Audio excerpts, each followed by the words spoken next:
નમસ્કાર દર્શક મિત્રો, સ્વાગત છે આપ સર્વેનું જીડીપીએલ જૂનાગઢ ન્યૂઝમાં। સૌપ્રથમ આજના મુખ્ય સમાચાર।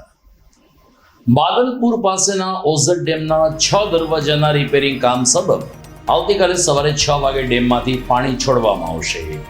જિલ્લાના 38 ગામોને સાવચેત રહેવા જિલ્લા કલેક્ટરની અપીલ, નદીના પટમાં ન જવા કર્યો અનુરોધ। ગુજરાતમાં ભાજપાનો ભગવો લહેરાતા શહેર ભાજપે ફટાકડા ફોડીને ઉજવ્યો વિજયોત્સવ। વડાપ્રધાનની વિકાસ નીતિમાં વિશ્વાસ મૂકવા બદલ મતદારોનો આભાર માનતું ભાજપ। સામે પૂરે તરીને પણ જૂનાગઢ જિલ્લામાં 15 બેઠક ઉપર વિજય મેળવનાર આમ આદમી પાર્ટીએ સશક્ત વિરોધ પક્ષની ભૂમિકા ભજવવાનું આપ્યું વચન।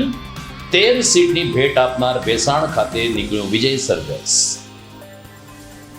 અને દુબળી રોડ ઉપર ત્રિદિવસીય સૌરા મંડપમાં ધ્વજારોહણ અને પૂજન અવસરે સૌરાષ્ટ્રભરમાંથી ભાવિકો ઉમટ્યા।